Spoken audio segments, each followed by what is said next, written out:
This is Bam Pow Comic Hour with your hosts, Andrew Glonner and Chris Ramos. Tonight, we dive in the dark depths of the underwater kingdom that is Aquaman by Geoff Johns Omnibus. Did you just come off like top of your head with that? Yeah.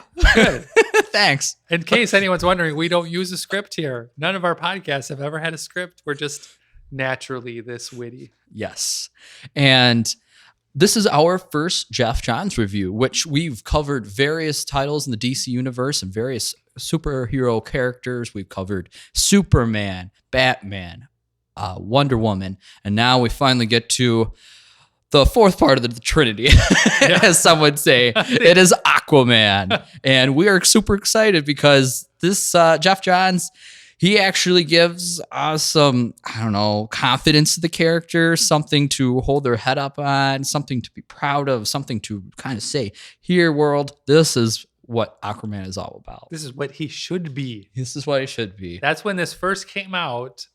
People were like, this is what he should be. So we've had it on our list for a while. We're just now getting out to it. So this isn't like a brand new comic. No. We're looking it up. It came out when the New 52 started. So, yes. Andrew, take us down. What is the New 52? Oh gosh!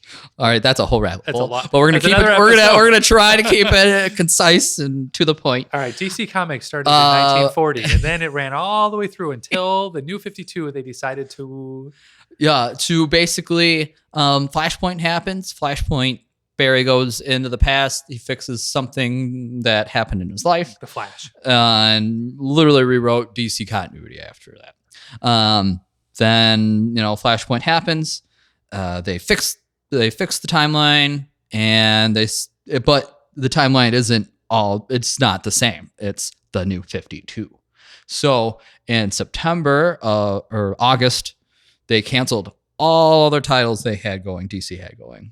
Action Comics, Wonder Woman, Batman, Green Lantern, you name it. They just clean house. And I said, okay. Which is a big deal. Sometimes comic book editors and publishing companies, they feel like their stories are just sort of going into like a brick wall, right? Brick wall or spinning in circles. Yeah, and they got to get something of pizzazz, something for, the average person in the street go, oh, what's that? You're rebooting this. Oh, okay. Yeah. So their first reaction is to say, well, let's just take all of our titles, which have been running for years and years and years, and just put them at issue 0. And let's just start like as if we've never met them. And right. And DC is notorious for having these events called crises. The crisis. And this goes back to Crisis on Multiple Earths, Infinite Earths, Infinite Crisis, things like that. Even to this day, they're still having crisis events. And it's basically a way for DC to reset their continuity a little bit or to rewrite something. Yeah. And I'm trying to think what Marvel has.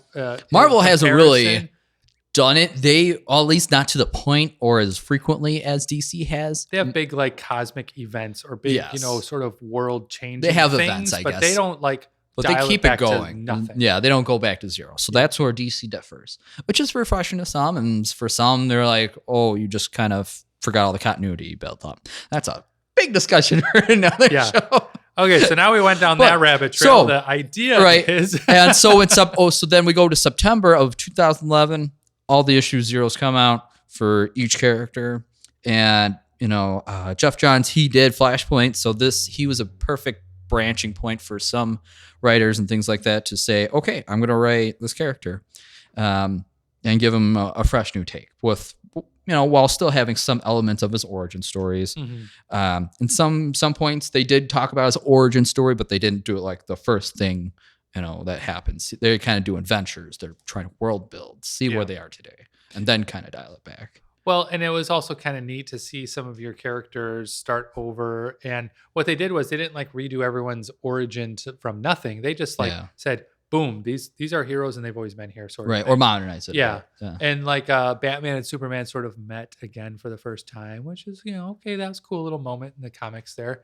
Long story short, New 52 started in 2011. It wasn't taken very well. Years and years went by and people were like, I don't know if I like any of these new characters. The way they're written, they wrote Superman a little more brash. He was a little more like angry, and he was just sort of tough with the Yeah, world. I guess one of the prime examples was Superman and Wonder Woman had a relationship in the New 52. Yeah, they that did was one of that. like the big starkling things. Yep, and Batman then- had this like they went in the depths of like his supporting cast and like Gotham and things like that. and And Scott had, Snyder did that. like so many guest writers that they just sort of all had fun with it, and they just, I don't know, it just wasn't handled very well from the fan perspective. They just thought it was a little bit all over the place. And then of course there's some core fans that said, I just want to go back to where it was, like, Right. why would you redo all of this?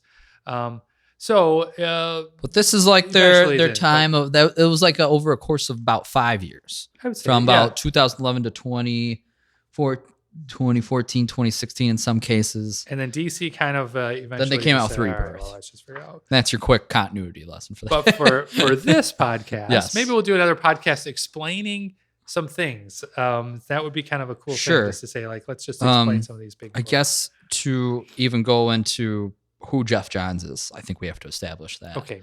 Geoff Johns, he is the writer and producer, and he wears all the major hats, and even I think he even got to be like executive producers and almost like a president of like their producing or shows and television. Yeah, they moved him even beyond comics to get into like their media, because he started writing for like the Justice League movie. He wrote Yeah. into that. Stargirl's he wrote a little been of out the there. Green Lantern movie with Ryan Reynolds, but we won't hold that. That against one's a dud. And him. yes, is he the best writer they have? No, but is he the most? He's a great storyteller. He's good at building worlds. So like if they had a character like Aquaman and they said, hey, this is a character that's kind of like not the most popular. Maybe Aquaman's not outselling other people. And Aquaman kind of has a history of just people thinking he's a goofy character, right? Yeah. So they'll give that character to Geoff Johns and say, give him a backstory, give him an origin, give him like some love interest, figure him out. Yeah. And Geoff Johns will deliver. I mean, he's good at that. He's really good at it. Some of his like and there's not a lot of characters he hasn't done, so it's better just to list like, well, what he has, some of the things He's he has primarily DC. I mean, Yeah. that's a good way to say it. a lot of our omnibuses that are on our bookshelves, like is the Green Lantern by Geoff Johns, is the Flash by Geoff Johns, the Justice Society of America by Geoff Johns. Yeah, which are all of those are omnibuses. considered. All of those are considered the best run of those groups or those characters. Like Geoff Johns' Green Lantern, he set the stage for Green Lantern for forever. I mean, he really did a great job with that too. So he's definitely somebody, and he's very approachable in his writing. I feel like, and you could give this to anybody. You could give this omnibus or any of them, any of the stories to anybody, and they can just pick it up and just feel like you're in with the character. It's because he does a fair amount of like explaining before he just throws things out there. Some other writers sort of expect you as a comic book reader to know like the past 40 years of history. Yeah. He kind of like re-explains it and redevelops it, but in a way where you're not left behind. It's really good. And that says a lot about a writer and the talent that he brings to a comic. So I really appreciate that. So for this Omni, it starts out with Aquaman already like, I guess if you've seen the Aquaman movie with Jason Momoa, he has to sort of find himself and find his scepter and find his outfit, Sure. sort of like get back. It does base itself around this omnibus and these like first set of stories. But it kind of starts out where he's already active as in the hero community. It's because when New 52 started, they had the Justice League get together really fast. Mm-hmm. So it was like Superman, Batman, Wonder Woman, Flash, Aquaman, Cyborg. I mean, they were all just together. So Aquaman right away was always sort of part of that team. And then his stories came out about the same time. Maybe a little later, but not too much. Yeah, maybe a year into it, they said, "All right, let's take this character." Right, and it's kind of interesting how the public, or like the citizens, I guess, in the DC universe approach Aquaman, because they always find him still the fish out of water, and they're always making fun of him. And I think that's what was really cool about these stories right up front. In the first set of stories, they they already like dismantle all his stereotypes that are silly, or do you talk to horses, or do you see horses, or do you talk to this and that, just all the things that make Aquaman silly. Yeah, go call a whale and talk to fishes. Right. And he's like, I don't talk to fishes, I influence them. Yeah. He encourages Pushes them telepathic. Yep. Telepathically. So he can sort of tap into them, and as nature, he as wild creatures, he can say, come support us, and they sometimes come and sometimes they don't. What I didn't know I didn't know a lot about Aquaman's history going on this, but I found interesting that he actually already has like superhuman strength, and he is already kind of like tough, like invulnerable tough. Maybe not as to the level of Superman, but he's like right behind there. Yeah, he's pretty with like with Wonder Woman, I would say. He's like right there, and that was pretty cool. His trident does like a little bit like powerful powers here and there, but it's more like a plot device, I think. But it still looks really cool, and he does swim really fast underwater and communicates well. So that was really cool. I didn't know he was that strong. Yeah, and they start him out too with Mara, with his Mara, like his appointed queen, his appointed girlfriend. She's awesome. Wife thing.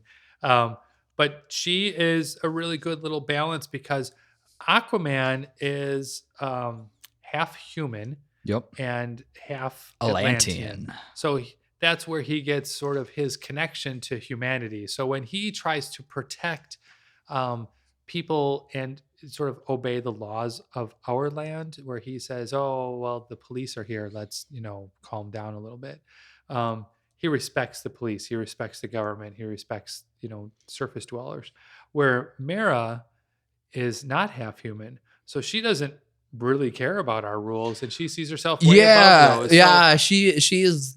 That's a cool perspective. Like, she's coming from this whole other family that actually is like a true like she's Atlantean, but she's come from like a different family of them. That's a whole nother thing.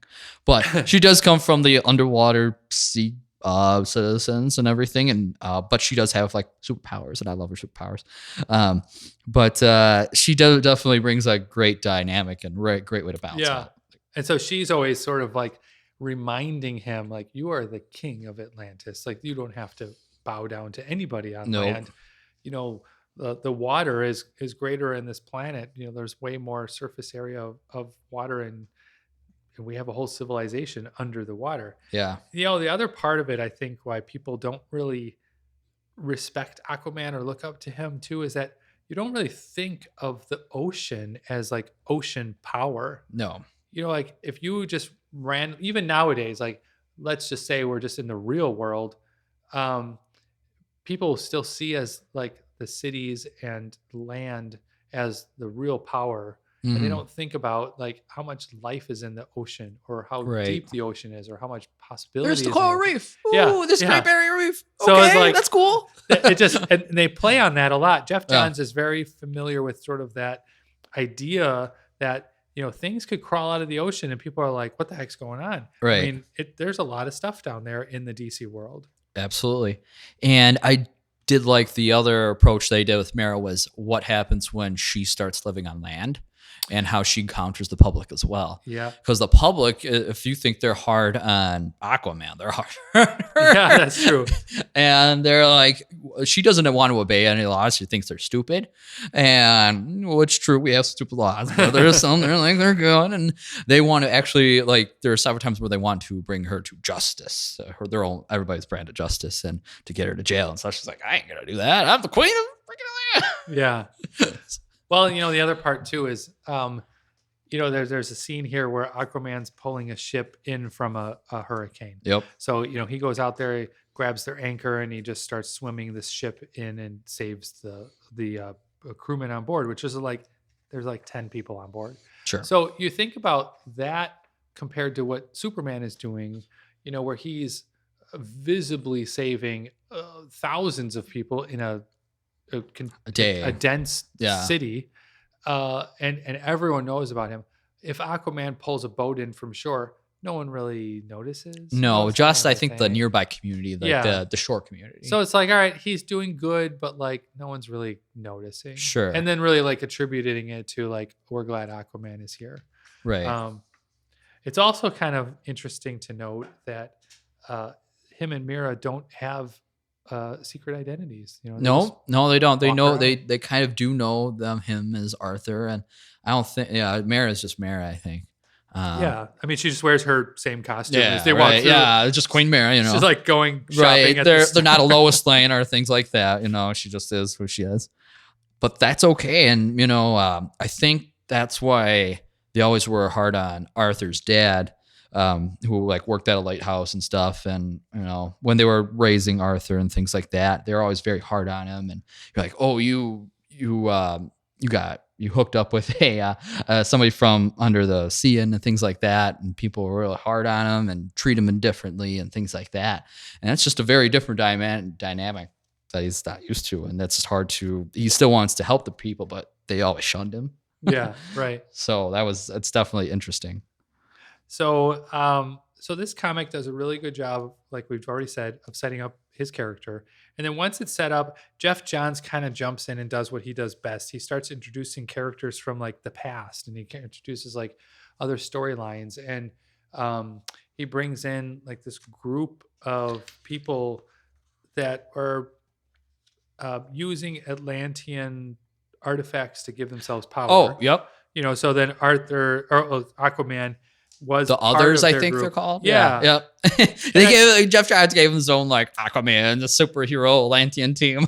Yeah. So I was like, I don't know who. So I looked them up. Yeah. And it's Were they like- legit? Yeah, they've Huh? only appeared in this though. It's Oh, just like, okay. This is who they are, and then, Sure. like, after this Geoff Johns run, it's like you've never seen them Oh, again. that's sad. They're But- cool. Yeah, they each use like an artifact. One has like a helmet. One has like chains from. Right. I remember has, like, one being like spirits. the Bond one. And, Yep, Yeah. and like the Jungle Girl. yeah. and The stuff. jungle. Yeah.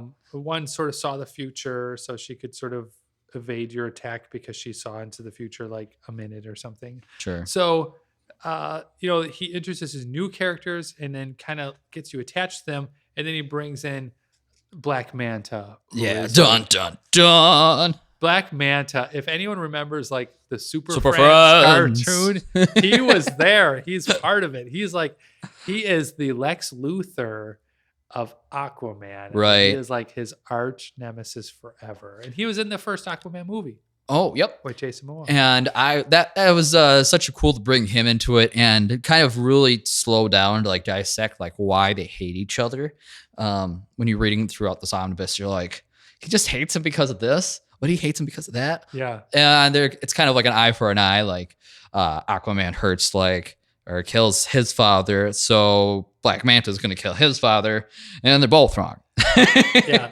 Well, and he does sort of appear in this, and I think Jeff expects you to kind of know who he is.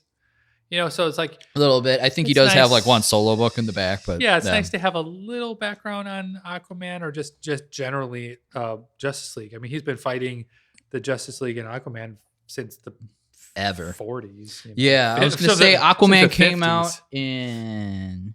I just had it. He was one of the Yeah, early guys. yeah, he was one of the early guys. I think it was 1941. So yeah, that's pretty. Yeah, golden age. Yeah. I mean, Batman came out in 1940. Yeah, More Fun so- Comics number 73 with 1941. Yeah, 1941. Yeah, Wow. Yeah. So he's been around for a long time. yeah.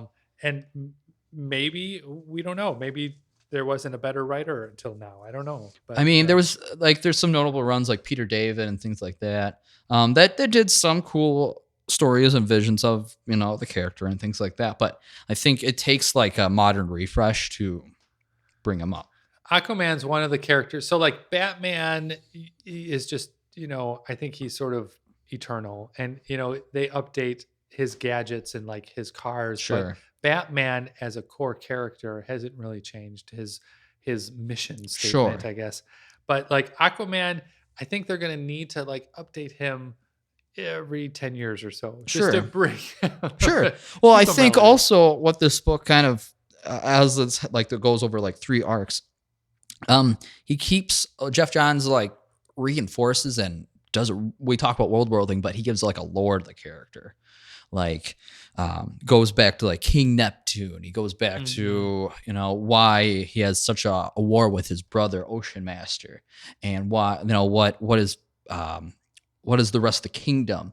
You know, it talks about like the 7 seas and things like that. And it's like, okay, we know about 3 of the seas. What about the other 4? What are those kingdoms doing? And he just does this just incredibly. Yeah. I mean, the nice thing, like if you think about Wonder Woman, some of the better stories of Wonder Woman is when she really, really taps into her mythology. Yeah, You with know, all the other gods and right. interacting with them. You know, gods, demigods. you Yeah, know, even crossing what with like Norse powers. gods, Greek Yep. gods. And that's when all people that. really get fired up about Wonder Woman, is like when they're reminded that she is almost otherworldly a Sure. little bit. And Aquaman, I think you get really fired up with the character when you realize that he's part of a entire Lost civilization. ocean, Yeah, that too, ocean yeah. like hierarchy. So you can kind of play with that and kind of Game of Thrones it a bit. Yeah. For sure. I mean, exactly that. And he's the one who's on the surface that says, you know, I'm going to protect the humans. But then he also has his tie as King of Atlantis. And he's like, I need to make sure that my people, you know, who are his people? His people of Atlantis or his people of the land, you know? So he's kind of torn, which is cool to have a little he's got like a demigod idea. Yeah, it's not like the demigods are like influencing them, but they have like artifacts. That was really cool, like plot device, you know, just kind of, you know, again, building that lore up. How is this relating to like all the, you know, the Neptune and all the kings that were before King Arthur and things like that. I think that was pretty brilliant on Geoff Johns' part. Do you want to talk about the art a little bit? Yeah, so it starts out with a very well-known DC artist, Ivan Reis. All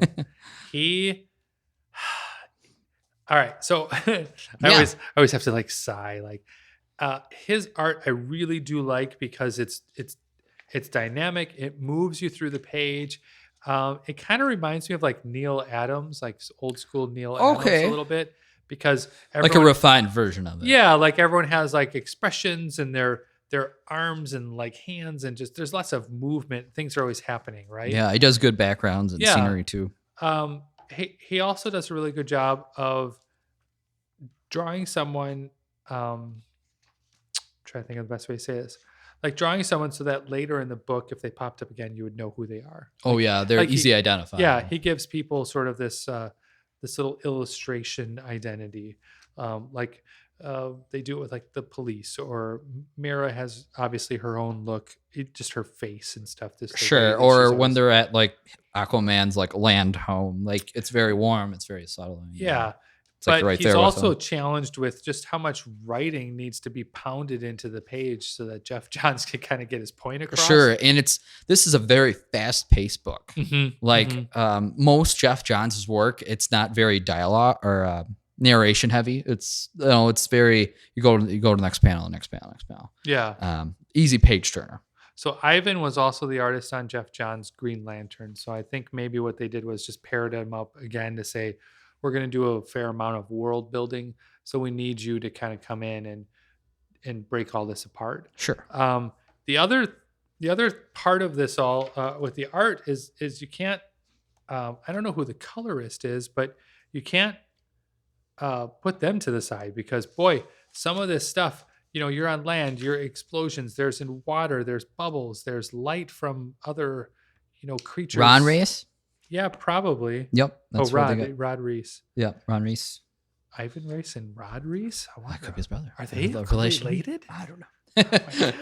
This is just happening now. Breaking news. But yeah, you know, like there's glowing parts from Black Manta. You know, like his laser eyes, and there's glowing parts from his trident. And, sure. And you talk about the villains. Another villain they introduced was like the Trench people. Yeah. And the Trench people are like they're evolved sea creatures, but they're like humanoid to a certain point. They're like straight up monsters. Yeah, too, you see them at the end of the first Aquaman film, but they're like more terrifying in this comic book, I would say. Yeah, so really the first maybe half of this Omni is Ivan, and then I think they kind of start switching over to some other artists, which is funny because you Yeah, notice Paul right away. Pelletier was the second main Yes. artist. And then like you're just jumped right into that. But whoever they're picking, almost all the artists, as I'm just sort of quickly flipping through here, they have to be like a super detailed artist because there's just so much Oh, the ocean texture life. and Yeah, there's so many absolutely. things going on. And just like in the movie when they were underwater and everyone's hair is already always floating all Yeah, over you the have to place. consider that You gotta too. Like, figure what that. space are you in? What you're in the ocean? Okay, how Yep. is the spy part gonna flow with the other ones? And you always want to show like the whole body in the ocean. They always show like head to toe just so that you realize they're floating. Yeah, Where on Earth, sometimes they cut off their legs or they're cut off, because it's like you just assume they're standing. sure. You got to the consider the ground. perspective a little bit more. Yep. Okay. But I do like Ivan. I think he's probably, if I were to look at it, he's probably a quick artist, and that's probably why people really like him. Yeah. John Byrne and Neil Adams and even Jim Lee to a point early on were just fast. Yeah. So they just comic book creator or comic book publishers love Fast people who are artist. fast. Yeah, you got to like, be a hey, fast artist. something happened. Can you fill in? It's like, wow, you're pounding out 5 pages a week. Like, yeah, we need Yeah. you. So it's like, that's, I think what Ivan is about. He's probably a very fast artist. My guess. Absolutely. I guess what was your favorite arc, or what anything stood out to you? I actually I've always liked Black Manta as a character. I don't know why. There's just part of it, like his helmet is just goofy to me, but also it's kind of menacing though. Yeah, that's what I really liked. Is just he's really set up like a Sith Lord or something. I don't know. And I just always liked the villains who have at least somewhat of a backstory, more than just I'm an evil person and I'm going to do something evil. So like that's why I really like Dr. Octopus and like some of the other like Magneto and stuff. They have kind of a rich philosophy that goes along with them. Mm-hmm. Where Manta is, he's able to hold his own, like you said, against Aquaman, who's superhuman strength, and Manta's just a guy. So it's like, he has to use a lot of technology. He has to be really, he's not a mad scientist to a point, but like he's really cunning. He's got all the super spy skills. He's got everything he needs. He's not afraid to like, take someone out, backstab him. Yeah. He's kind of he's very cutthroat. Yes. Yeah. Like a pirate, I guess. So yeah, he has some of that mentality as well. Like a manta. Whoa. I don't know. Sorry, mantas. I don't Sure. know. Bloodthirsty. I like the kind of the ongoing war between Ocean Master and Aquaman. It's always very interesting because you kind of learn more about Aquaman's family and going back to the origins of like his mom and when she was ruling. She was part of the ruling family of Atlantis at the time and things like that. Then you kind of learn. Yeah, so Aquaman's all the dynamics mom was Queen of Atlantis. Yeah. And then she came up to the surface and met a human. Yep. First that walks out. Yeah. Kind of. Hey, look, there's a human. And then fell in love and had Aquaman and then went back to the ocean. Yep. And then she was shunned by her people. Yes. But when she got there, she had her son, which is Arthur. no. Ocean Master. Yep. So Ocean Master is Arthur's brother. Yeah. And he is like, I will run Atlantis. And then Aquaman's like, but I'm also king. Yeah, he has the right. Like, And so Aquaman's other thing, on top of all of his other things, he's a very complex character. At the end of the day, but his other complexity is he doesn't necessarily want to rule Atlantis. He has that responsibility too. Yeah, but if you think about it, he kind of is. He does it without doing it. He kind of wimps out on it. He does. That's he's like, I'm busy on the surface, but when it's convenient to me, I want to be king of Atlantis. Yeah, which is weird, like to explain and flesh out. But in the meantime, Ocean Master, if you want to just sort of run Atlantis, go ahead. But if you do something that's he kind of runs it like a dictator a bit. Yeah. So that was, and then there's like, his uncle Valko. He is he is always like in the best interests of like Aquaman. And he was doing all these things just for Aquaman, so you can sit on the throne because you're the one true king. Oh, but then I screwed this up, and there's like a tidal wave coming. Yeah, and I kind of injured. And by the way, I'm really feisty, and I get pissed. Yeah, but I love you, man. So it is weird because the side story for a lot of Aquaman is, does he choose the Justice League or does he choose the ocean? Or does he choose humanity or does he choose Mira? Or, if someone came up and said, pick a side right now, what would he choose? He wants to choose both. Yeah, but right. He can't. He wants a little half and half. Yeah. So that's a very interesting complex about the character. That it's fun to read. Very fun to read. I also do like when the Justice League do come in, they can only do so much. Like, we'll help you, dude. Oh, but we're kind of busy and there's like this tidal wave and we got to save this and we're kind of useless here. And we can go in the ocean, but we're not that great. Not as good as you. Yeah. I mean, when you really think about it, there's a limit. You have Superman and Batman and Cyborg, and then there's a tsunami headed there. Really, what are they going to do? Right. There isn't much. I did like what they did with Cyborg. And like, oh, you have to like take a part of your lungs. Yeah, like Cyborg was have to make a sacrifice so we can go in the water. In this story, he was like still partly human. Yeah. And so they said, well, if you're going to upgrade yourself to this point where you're going to be able to like swim the deep ocean, you're going to have to give up your one human lung. Yeah. Your last human lung. Yeah. So they kind of picked on Cyborg a little bit where he was like, well, but it's a real consequence to think about. Like for Cyborg, I mean, you got the rest of the league, like, and they're getting pummeled and kidnapped and things like that. And Cyborg's like, I'm the technology guy. I can talk to you, but I can't help you. And then they're like, we need you though.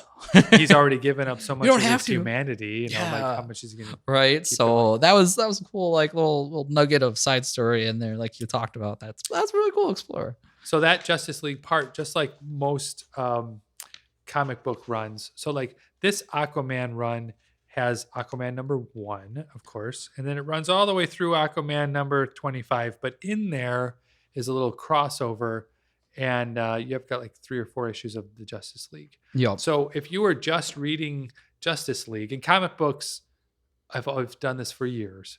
And it's called crossovers. And if you were just reading Justice League, like 1 through 50, in the middle there, you'll have a few issues with Aquaman just showing up. Yep. And then you're like, what's happening here? So if you want to know more about that, then DC Comics is like, go read Aquaman. So that kind of like draws you to the next character. And, they've done that forever. I mean, Marvel used to do that back even with Fantastic Four. They used to have other characters show up in Fantastic Four because they were doing so well. They were like, let's introduce this person. Sure. And they don't do it as much as they used to do it back in the Silver Age, but they would put like editors note. Go see this issue or see that issue. And I kind of miss that because then you're reading something modern and you're like, oh, where'd they come from? Yeah. Oh, well, you got to do a little more homework there. And I do like that too. Like right in the middle of your reading, it would say, want to know more? Check out Aquaman number 1 through 15. Yeah. And you're like, okay, I'll go find that. Yeah. And it really did. It really did encourage you to kind of read characters that you never really knew much about. And for Aquaman to kind of show up in the Justice League and have a big crisis, that's a cool, I think, fish hook, so to say, to be punny about it. Yeah. But to pull you over to the Aquaman stories, that's what I always like that. Sure. When they had other characters. I guess after reading this omnibus of Aquaman by Geoff Johns, I definitely do want to check out like some of his more noble stuff, like the Peter David stuff. I always hear about. Maybe some more events and things like that. But then you're going to be disappointed, right? No. Isn't this the best run? Well, I can never say it's the best run. It's the best run you've ever read. See? This served as a really, historically, we're talking within the last 10 years, Geoff Johns' run served as the starting point for most Aquaman fans nowadays. Sure. So that's why we're reviewing it and reading it, because this is like the quintessential Aquaman story if you're going to pick one. Yeah. This And I is the guess one. right now DC is printing a lot more of their new 52 stuff in omnibus format. Yeah, like I noticed Swamp that. Thing, Gathering it all Batman, Superman just got I don't know if his stuff is out quite yet, but like they're just exploring more of that universe, I guess. They're putting that more out. I kind of enjoy reading it. It's kind of refreshing. Just I think in a retro look a little bit. Mhm. And just like if you're not the person who's that robust in DC, this is a cool point to start. And then you can explore what's around it.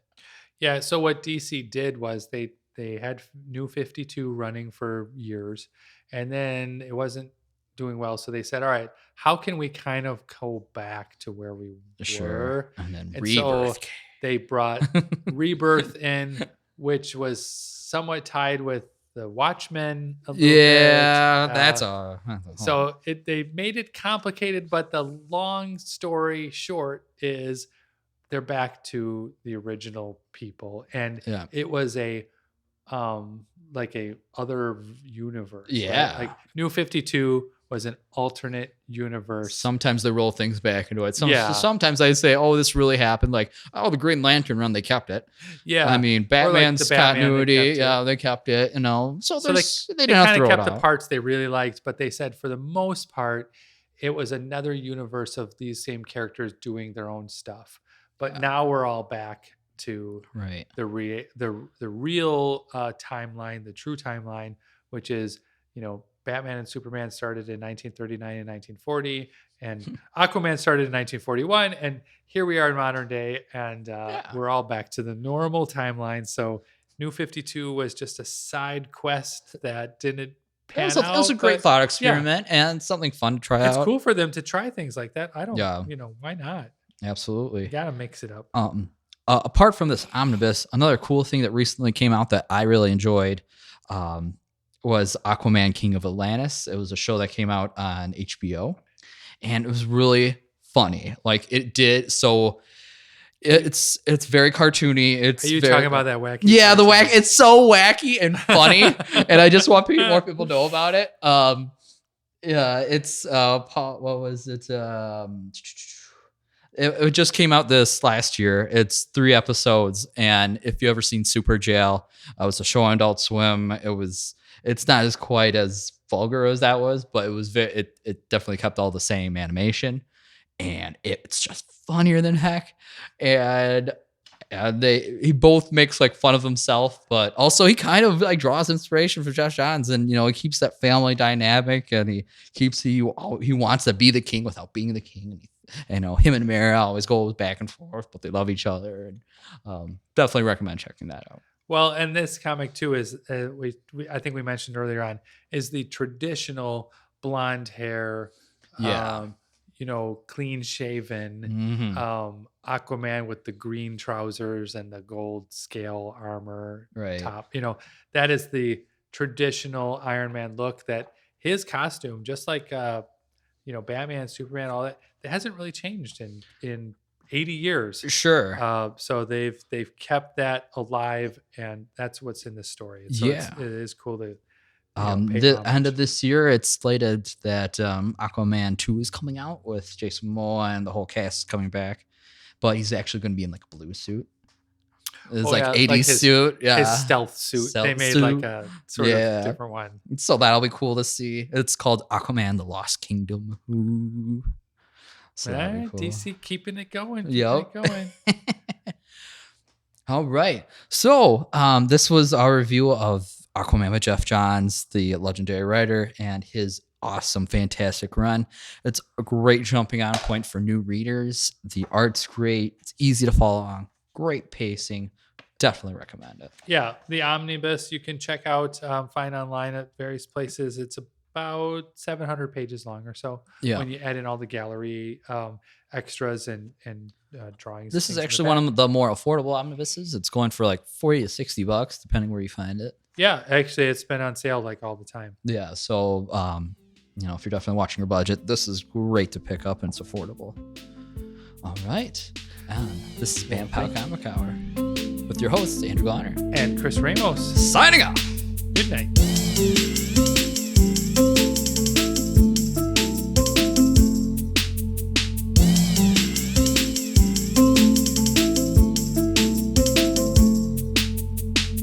Bye.